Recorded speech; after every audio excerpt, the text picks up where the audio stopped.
یہ 30ویں پارے کی ایک صورت ہے، اور آپ میں سے بہت سارے احباب کو یہ صورت یاد بھی ہوگی۔ اور اس صورت کی 8 آیات ہیں، اور یہ صورت جو ہے وہ مدینہ شریف میں نازل ہوئی تھی۔ اللہ اکبر۔ اور اس صورت کا جو نام التکاثر رکھا گیا ہے وہ اس آیت صورت کی پہلی آیت میں جو آخری لفظ ہے الہاکم التکاثر، اس لفظ کی وجہ سے اس کا نام التکاثر رکھا گیا ہے۔ اور صحابہ کرام اس صورت کا ایک اور نام بھی بولتے تھے، سورۃ المقبرہ۔ یہ قبر مقبرہ وہ والا لفظ ہے، کیونکہ اس کی دوسری آیت میں مقبرے کی جمع مقابر آئی ہے، حتیٰ زرتم المقابر، مقبرہ کی جمع مقابر۔ تو صحابہ کرام اس صورت کو سورۃ المقبرہ بھی کہتے تھے، الہاکم التکاثر، سبحان اللہ۔ تو اس کے تعارف کے حوالے سے 2-3 روایتیں ہیں جو بڑی ایمان افروز اور لطف اندوز ہیں، آپ سماعت فرمائیے۔ ایک حدیث میں آتا ہے، سید الانبیاء صلی اللہ علیہ وسلم نے ارشاد فرمایا، حضرت عبداللہ بن عمر رضی اللہ تعالی عنہما اس حدیث پاک کے راوی ہیں۔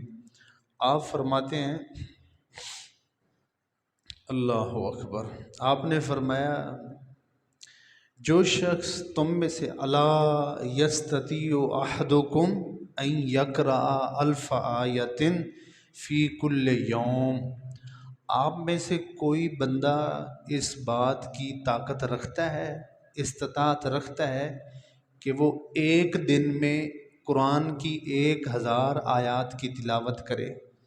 سید الانبیاء نے سامعین سے یہ سوال فرمایا، اور حضور کا انداز خطاب مختلف ہوتے تھے۔ ان میں سے ایک یہ بھی انداز تھا کہ کبھی آپ سوالیہ طور پر کچھ بتانا چاہتے تھے تو پہلے سوال کرتے، پھر خود ہی اس کا جواب ارشاد فرماتے۔ کیا تم میں کوئی ایسا ہے جو یہ بات جانتا ہو، جو استطاعت رکھتا ہو، اس بات کی طاقت رکھتا ہو کہ وہ روزانہ ایک دن میں قرآن کی 1000 آیات کی تلاوت کرے؟ اور آپ کو معلوم ہے 1000 آیات کا مطلب کیا ہے؟ قرآن کا چھٹا حصہ، قرآن کا چھٹا حصہ، تقریباً 4 سپارے، ٹھیک ہے، کیونکہ 6200 اور اس کے قریب لگ بھگ قرآن پاک کی ٹوٹل آیات ہیں، اور جو وہ عام طور پر قرآن کی آیات کے متعلق ہمارے لوگوں میں عدد بولا جاتا ہے 6666، تحقیق کے مطابق یہ درست نہیں ہے۔ تحقیق اور ریسرچ ورک کے مطابق 6200 اور کچھ آیات لگ بھگ، تو تقریباً یہ 1000 یہ قرآن کا چھٹا حصہ تقریباً بنتا ہے۔ تو حضور نے فرمایا، کیا تم میں کوئی یہ استطاعت رکھتا ہے؟ وہ مصروف بھی ہوگا، کام کاج بھی ہوں گے، کاروبار بھی ہوگا، دنیاوی معاملات بھی ہوں، سارے میں وقت نکال کے وہ ڈیلی قرآن کی 1000 آیت تلاوت کرے؟ کیا تم میں سے کوئی اس بات کی طاقت رکھتا ہے؟ یہ میرے کریم نبی نے اپنے صحابہ سے سوال کیا، اور میں حضور کا سوال جو صحابہ سے فرمایا تھا وہی سوال میں انہی الفاظ کے ساتھ آپ سے دہرا رہا ہوں مسجد نمرہ کے سامعین سے۔ یہ حضور کے خطاب کی برکت شامل ہو جائے گی۔ الا یستطیع احدکم ان یقرأ 1000 آیۃ فی کل یوم، ہر دن تم میں سے کوئی اس بات کی طاقت رکھتا ہے کہ وہ 1000 قرآن کی آیت کی تلاوت کرے؟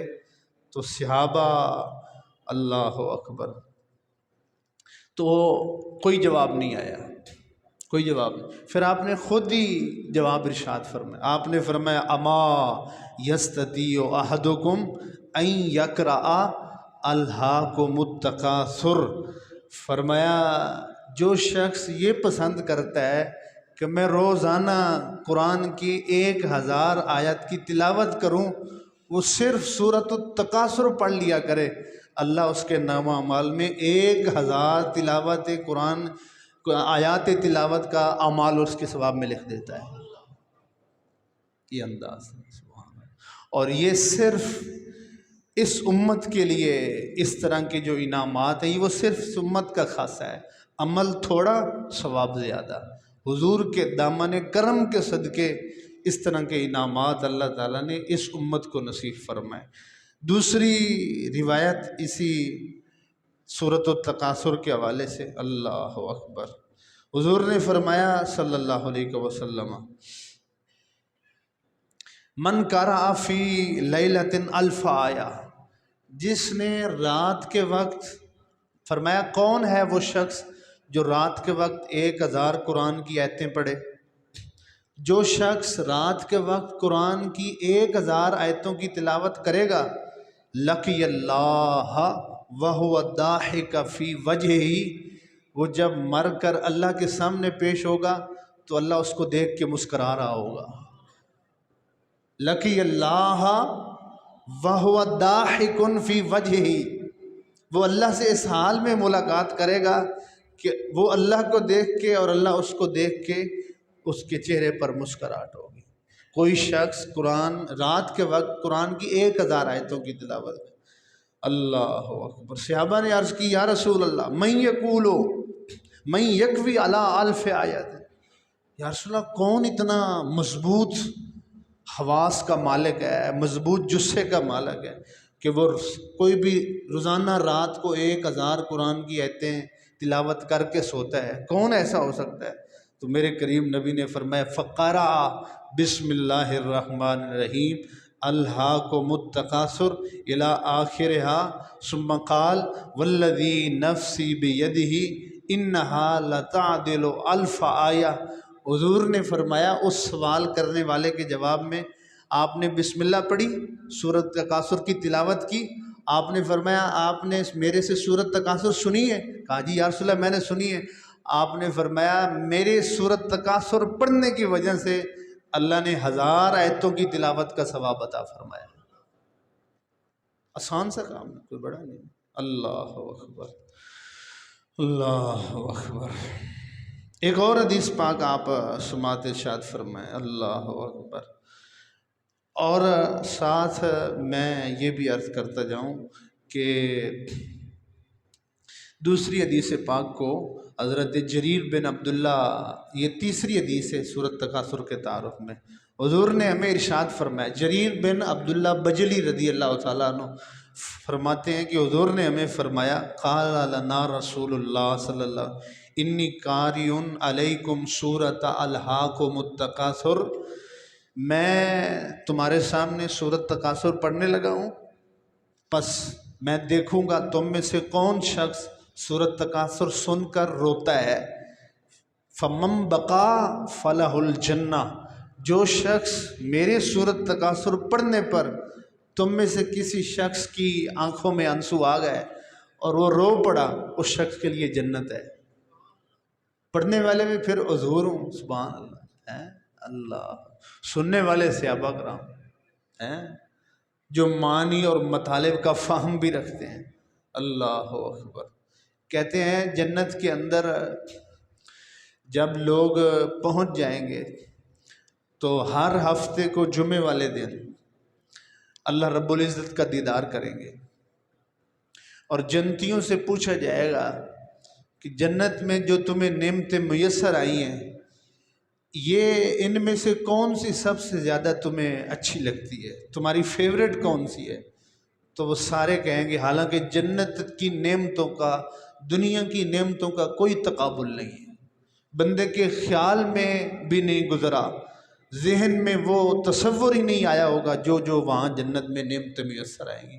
ان ساری نعمتوں کو دیکھ کے استعمال کر کے جب ان سے فیوریٹ نعمت کے بارے پوچھا جائے گا تو وہ کہیں گے سب سے فیوریٹ نعمت جو اللہ نے جنت میں ہمیں دی ہے وہ روزانہ نہیں ملتی ہے، ہفتے کے بعد جمعے کے دن وہ نعمت ہے جو اللہ کا دیدار ہوتا ہے، اور اس دیدار میں پھر سب سے بڑی نعمت کیا ہے؟ اللہ اکبر، اللہ خود اپنے قرآن کی تلاوت، اپنے انداز، حیثیت، اس کی کیفیت کیا ہے وہ ہم نہیں جانتے۔ جو اس کی کیفیت ہے، جو اس کی حیثیت اور انداز ہے، اللہ قرآن کی تلاوت خود ارشاد فرمائے اور اس کی انداز سے سنائے۔ اللہ اکبر۔ تو حضور نے فرمایا تم میں سے کون شخص ہے، میں سورۃ تکاثر کی تلاوت کرنے لگا ہوں، جو شخص سورۃ تکاثر کی تلاوت پر اس کو رونا آیا، فرمایا اس کے لیے جنت ہے۔ اللہ اکبر۔ فقرأہا، حضور نے سورۃ تکاثر کی تلاوت کی۔ صحابی فرماتے ہیں جو راوی ہیں، فمنا من بقا ومنا من لم یبکِ، ہم میں سے کچھ کو روئے اور کچھ کو رونا نہ آیا ہیں۔ تو حضور نے فرمایا فقال الذین، صحابہ سے پوچھا کہ تم میں سے جو نہیں روئے ان کے بارے میں ارشاد فرمایا یاد رکھو میں دوسری دفعہ پڑھنے لگا ہوں، تم میں سے جو روئے وہ تو روئے، فلاح الجنہ، ان کے لیے جنت، جو نہیں رو سکے فلیتباک، وہ رونے والی شکل بنا لینا، اللہ اس شکل کے صدقے میں ہو سکتا ہے تمہیں جنت نصیب فرما دے۔ کیوں؟ اس لیے کہ یہ ساری صورت رونے والی ہے۔ الہاکم التکاثر، الہاکم التکاثر، تمہیں تکاثر نے ہلاک کر دیا، کثرت طلبی نے تمہیں برباد کر دیا، اور زیادہ اور زیادہ اور زیادہ، تھوڑا ہے ضرورت پوری ہو رہی ہے لیکن نہیں، کثرت کی ہوس وہ پوری نہیں ہو رہی، پیٹ بھر جاتا ہے، آنکھ نہیں بھر رہی ہے۔ حضرت امام حسن بصری رضی اللہ تعالیٰ عنہ ارشاد فرمایا کرتے تھے، لوگوں کثرت کی ہوس اور کثرت کی خواہش زیادہ ہو، دیکھنا یہ تمہیں کہیں دھوکہ نہ دے دے۔ کیوں؟ دنیا میں تم اکیلے آئے تھے اور دنیا سے اکیلے جاؤ گے، اور جب تم سے حساب لیا جائے گا تو تم اکیلے ہوگے، حساب میں تمہارا کوئی ساتھ نہیں لے گا۔ الہاکم التکاثر حتی زرتم المقابر، حال میں مزید اور زیادہ زیادہ کرتے کرتے قبروں میں جا پہنچے۔ حتی زرتم المقابر کلا سوف تعلمون، تم ان قریب جان لو گے۔ میں یہ اس لیے پڑھ رہا ہوں کہ کم از کم یہ آخرت کی یاد دلانے والی، قبر کی منزل کو یاد دلانے والی آیات آپ احباب سن کر اس حضور کے فرمان کے مطابق اگر دل میں نرمی اور رقت نہیں پیدا ہوتی، کم از کم خود کی جو ہے وہ رونے والا دل اور رونے والا مزاج اور رونے والی طبیعت آپ بنائیں۔ میرے حضور فرمایا کرتے تھے صلی اللہ علیہ وسلم، جب قرآن سنو تو رویا کرو، اور اگر رونا نہ آئے تو پھر رونے والی شکل بنایا کرو، اور اگر حضور داتا گنج بخش فرمایا کرتے تھے اگر قرآن سن کے رونا بھی نہ آئے، رونے والی شکل بھی نہ بنا سکو تو پھر اپنی قسمت پر رویا کرو، پھر اپنے بختوں پہ رویا کرو کہ ہمارے دل اور ہمارا باطن اتنا کالا ہو گیا ہے، اتنا زنگ آلود ہو گیا ہے۔ کیوں؟ اس لیے کہ حضور نے فرمایا ہر چیز کو جب زنگ لگ جاتا ہے تو کوئی نہ کوئی زنگ اتارنے والی چیز ہوتی ہے۔ دلوں کو جب زنگ لگ جائے تو قرآن پڑھا کرو، قرآن دلوں کے زنگ اتار دیتا ہے۔ بلکہ یہ جو پیری فقیری اور ولی اولیاء اللہ بیعت ہونا، مرید ہونا، پیر ہونا، مرید ہونا، اس کا میجر پرپس کیا ہے، اس کی بیک گراؤنڈ فلسفی کیا ہے کہ یہ ایک اسلام اور دین کے اندر یہ سلسلہ کیوں رکھا گیا ہے، یہ بیعت کرے گا، یہ پیر ہے، یہ مرید ہے۔ اس پیری مریدی بیعت کے مقاصد میں سے جو دینی مقاصد ہیں، سب سے بڑا مقصد یہ ہے کہ ایک اللہ کا ولی جو ہوتا ہے، ایک اللہ کا برگزیدہ بندہ جو ہوتا ہے، اس کا باطن پاک ہوتا ہے، دل صاف ہوتا ہے، حب دنیا سے اس کا دل اٹھا ہوا ہوتا ہے، اللہ کے ساتھ اس کا دل لگا ہوتا ہے۔ وہ آنے والے مریدین ان کی دلوں پر وہ نظر رکھتا ہے، اور جس کا دل زنگ آلود ہوتا ہے، دل مختلف بد اخلاقی بیماریوں میں مبتلا ہوتا ہے، وہ ان کے لیے طبیب بن کر ان کے باطن کا علاج کرتا ہے، ان کی دلوں کی بیماریوں قدورتوں کو دور کرتا ہے، اور یاد رکھیں جب بندے کا اندر ٹھیک ہوتا ہے، اندر جو مشینری ہے وہ درست ہوتی ہے، اعمال، ذہن، فکر، سوچ خود بخود درست ہو جاتے ہیں، خود بخود ٹھیک ہو جاتے ہیں۔ آپ گندگی سے بھرے ہوئے گٹر یا جگہ اس کے اوپر جتنا مرضی اچھا پینٹ کر دیں، جتنی مرضی اچھی اس کی خوبصورتی اور ڈیکوریشن بنا دیں، لیکن اندر سمیل بھری ہے، اندر جو ہے وہ گندگی بھری ہوئی ہے، وہ آپ کی زہری ڈیکوریشن اور زہری اس کی نمود و نمائش اس گندگی کو چھپا نہیں سکتی ہے۔ دل کی گندگی، باطن کی پلیتیاں، اندر کی کالک، یہ زہری جبے کبے، حاجی نمازی اخلاق ان چیزوں کو چھپا نہیں سکتی ہے، ایک نہ ایک دن وہ زہر ہو جائے۔ ایک اللہ کا ولی جو ہے وہ ہمیشہ آنے والے کے اندر کو ٹھیک کرتا ہے، باطن کو درست کرتا ہے۔ اور علماء فرماتے ہیں اگر کوئی شخص ایسے زمانے میں جی رہا ہو کہ وہ دن میں چراغ اٹھا کر بھی ڈھونڈے تو اس کو کوئی اللہ والا نہیں ملتا ہے، دل کا علاج کرنے والا کوئی نہیں ملتا ہے، باطن کا طبیب میسر نہیں آتا ہے، اخلاق کو درست کرنے والا کوئی اس کو اللہ کا نیک بندہ نہیں مل رہا ہے، تو 3 کام کیا کرے وہ شخص جس کو اللہ کا نیک بندہ باطن اور دل قلب کا طبیب نہیں میسر، وہ 3 کام کیا کرے، اللہ ان 3 کاموں کی برکت سے اس کے باطن کو درست فرما دیتا ہے، اس کے دل کی قدرتیں اور پلیتیوں کو پاک فرما دیتا ہے۔ وہ 3 کام کون سے ہیں؟ فرمایا پہلا کام یہ ہے کہ وہ ان کتابوں کی اسٹڈی کیا کرے، ریڈ کیا کرے، مطالعہ کیا کرے۔ کن کتابوں کو؟ جو کتابیں گزشتہ اللہ کے نیک بندے، صحابہ، تبع تابعین، اولیاء، ان کی بایوگرافی پہ لکھی گئی ہیں، ان کی سیرت پہ لکھی گئی ہیں، ان نیک بندوں کی سیرت پر جو کتابیں ہیں جب ان کا مطالعہ کرے گا تو ایسے ہی ہے جیسے وہ ان کے پاس بیٹھا ہوا ہے، ان کے دل میں ایک ان کی سیرت اور کیفیت اترے گی۔ دوسرا کام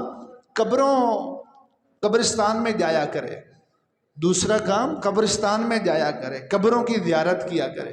میرے حضور نے فرمایا صلی اللہ علیہ وسلم کنت نہیتکم عن زیارت القبور، میں تمہیں منع کرتا تھا کہ قبروں کی زیارت نہ کیا کرو، لیکن اب میں تمہیں حکم دیتا ہوں کہ تم قبروں کی زیارت کرو۔ منع اس لیے کرتا تھا کہ قبرستان میں کافر اور مشرک کے علاوہ کسی کی قبر تھی ہی نہیں، اور جب کچھ مسلمان فوت ہوئے اور انہی قبرستانوں میں جا کے ان کی قبریں بنی، تو اب حضور نے کیا فرمایا؟ میں تمہیں حکم دیتا ہوں اب تم قبروں کی زیارت کیا کرو، قبرستان میں جایا کرو۔ کیوں؟ لِأَنَّهَا تُذَكِّرُ الْآخِرَةَ، کیونکہ قبروں کو دیکھنا آخرت کی یاد پیدا کرتا ہے، آخرت کی یاد آتی ہے، اور یہی مقصود ہے بندے کے دل میں آخرت کی طلب آ جائے اور دنیا کی طلب اٹھ جائے، سمجھ لو بندہ کامیاب ہو گیا۔ آخرت کی طلب، دنیا کی حب اور دنیا کی چاہت نکل جائے۔ فرمایا قبروں کی زیارت کیا، یہ دوسرا کام ہے۔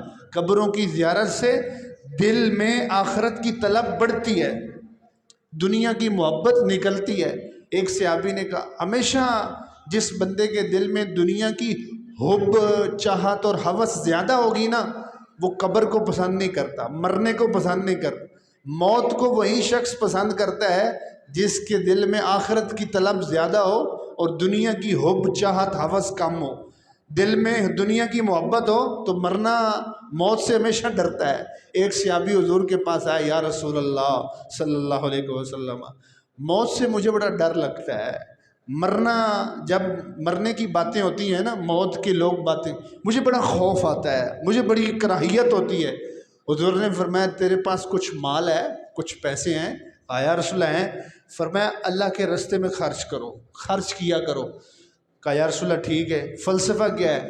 آپ نے فرمایا اللہ کے راستے میں خرچ کرو گے تمہارا مال آخرت میں جا کے جمع ہو جائے گا، اور یہ انسانی فطرت ہے، جہاں اس کا مال ہوتا ہے اس کا دل ادھر ہی مائل ہوتا ہے۔ تو جب تم نیک ہمارا مال آگے ہوگا زیادہ اللہ کی راہ میں خرچ کر کے، اللہ آپ کے دل میں موت کی محبت پیدا کر دے گا، آپ کا دل ادھر مائل ہو۔ پہلا کام اللہ کے نیک بندوں کی سیرت پر کتابیں پڑھنا، دوسرا کام قبروں کی زیارت کرنا، اور تیسرا کام علماء فرماتے ہیں جس سے دل کے زنگ دور ہوتے ہیں، دل کی پلیتیاں ختم ہوتی ہیں، دل میں ایک رقت پیدا ہوتی ہے، ایک نرمی کی کیفیت پیدا ہوتی ہے، اور وہ رقت اور نرم کی کیفیت جب دل میں پیدا ہوتی ہے نا تو آنکھوں سے وہ رقت، وہ نرمی آنسوؤں کی صورت میں بہر آتی ہے، اور آپ کے دل میں ایک ہلکان سا محسوس ہوتا ہے، جس کو آپ کہتے ہیں بوجھ ہلکا ہو گیا ہے۔ وہ حقیقت میں بوجھ ہلکا نہیں ہوا، حقیقت میں آپ کا دل اللہ کے نور سے دھو دیا گیا ہے۔ تیسرا کام جو میں عرض کرنے لگا، علماء فرماتے ہیں بزرگوں کی سیرت پر کتابیں پڑھنا، قبروں کی زیارت کرنا، اور تیسرا آپ نے فرمایا اللہ کے قرآن کی تلاوت کرنا، کیونکہ اللہ کا قرآن جو ہے یہ سننے سے اور پڑھنے سے دل کو دھو دیتا ہے۔ آپ صرف تھوڑا سا مطالعہ کر کے دیکھیں، میرے کریم نبی نے جب اعلان نبوت کیا تھا، کتنے لوگ حضور کا اعلان نبوت سن کے کلمہ پڑھا، کئیوں نے معجزہ دیکھ کے، کئیوں نے حضور کی صورت دیکھ کے، سیرت دیکھ کے، کئیوں نے کیسے، لیکن سب سے زیادہ تعداد تقریباً اس بات کی ہے کہ ایسے لوگ بھی تھے ان کلمہ پڑھنے والوں سے کہا معجزہ نہیں دیکھا ہے، حضور کی شکل سے نہیں، کسی صرف قرآن سن کر وہ کلمہ پڑھتے گئے، صرف قرآن سن کے، جوں وہ قرآن کا لفظ کانوں کے رستے سے دل میں اترتا گیا، کفر نکلتا گیا، شرک نکلتا گیا، پلیتیاں نکلتی گئیں، صرف قرآن سن کر کلمہ پڑھتے گئے۔ مشہور روایت ہے جو آپ نے پہلے سنی ہے، مشہور صحابی خلیفہ ثانی سیدنا عمر بن خطاب، آپ کے اسلام قبول کرنے کا سبب کیا ہے؟ قرآن سننا، صرف قرآن سننا۔ آپ نے قرآن سن کر کلمہ پڑھ گئے تھے۔ سورۃ طٰہٰ کی پہلے رکوع کو آپ نے اپنی سسٹر جس کا نام فاطمہ تھا، جو آپ مشہور واقعہ ہے، آپ نے ان کو قرآن پڑھتے دیکھا تو ان کو مارا بھی، اپنے بہنوئی کو بھی مارا، تو پھر انہی سے کہا کہ آپ مجھے سناؤ جو کتاب پڑھ رہے تھے محمد صلی اللہ علیہ وسلم پر نازل ہوئی، تو بہن نے کہا پہلے آپ جو ہے وہ پاک صاف ہو کر آئیں، غسل کر کے آئیں، وضو کر کے آئیں، تو وہ دھو کر آئے، غسل کر کے آئے، بیٹھے سامنے، تو سسٹر نے، بہن نے حضرت عمر کے سامنے سورۃ طٰہٰ کا پہلا رکوع پڑھا۔ وہ رکوع پڑھتی جاتی تھی، ایک ایک آیت لفظ حضرت عمر کے کانوں کے رستے دل میں وہ اترتا گیا، ادھر سے رکوع ختم ہوا، ادھر سے آپ کا دل صاف ہو چکا تھا، آپ کے پاس سوائے اس کے اور کوئی جواب نہیں تھا، اشہد ان لا الہ الا اللہ وحدہ لا شریک لہ واشہد ان محمد رسول اللہ۔ تو یہ قرآن کا ایجاد ہے۔ آج کے خطبے میں جو میں نے عرض کیا وہ صرف سورۃ تکاثر کی تعارف جو ہے وہ میں نے پیش کیا ہے، انشاءاللہ نیکسٹ جمعے میں اس کی تفسیر میں عرض کروں گا۔ اور آج کے اس خطبے سے آپ دو چیزیں یاد رکھیں، ایک کوشش کریں روزانہ سورۃ تکاثر کی تلاوت کیا کریں، حضور نے فرمایا جو ڈیلی سورۃ تکاثر کی تلاوت کرتا ہے 1000 آیات کا اس کو ثواب۔ اور دوسرا آپ یہ کوشش فرمایا کریں کہ زہری جو تراش خراش ہے، زہری صفائی ستھرائی، کپڑوں کی صفائی، بدن کی صفائی، چہرے کی صفائی، بالوں کی صفائی، اپنی وضع قطع کو بہتر رکھتے ہیں، کوشش کریں تھوڑا باطن کی صفائی کا بھی اہتمام کیا کریں، دل کی جو ڈیکوریشن ہے اس کا بھی اہتمام کریں۔ اصل سکون اس صفائی میں، زہر جتنا صاف ہو، خوبصورت ہو، بندے کے دل میں ایک کھٹکا ہوتا ہے، ایک ریب ہوتا ہے، اس کی وجہ سے بندہ بے چین رہتا ہے۔ آپ یقین مانیے دل صاف ہو، اندر واش ہو، اندر صاف ستھرا ہے، کپڑے تھوڑے میلے ہیں، بدن پہ تھوڑی مٹی لگی ہے، لیکن یقین کریے وہ نیچے زمین پہ بھی بیٹھا ہوا ہے، آپ اس سے پوچھئے تو وہ کہے گا سارے جہاں کے سکون میری جھولی میں ہے۔ اور یہ کب ملتا ہے؟ علماء نے جو میں نے 3 کام کیا آپ کو ان چیزوں سے، ان میں سے خصوصاً اپنا تعلق قرآن کے ساتھ مضبوط کیجئے۔ اللہ ہم سب کو سمجھنے کی توفیق عطا فرمائے۔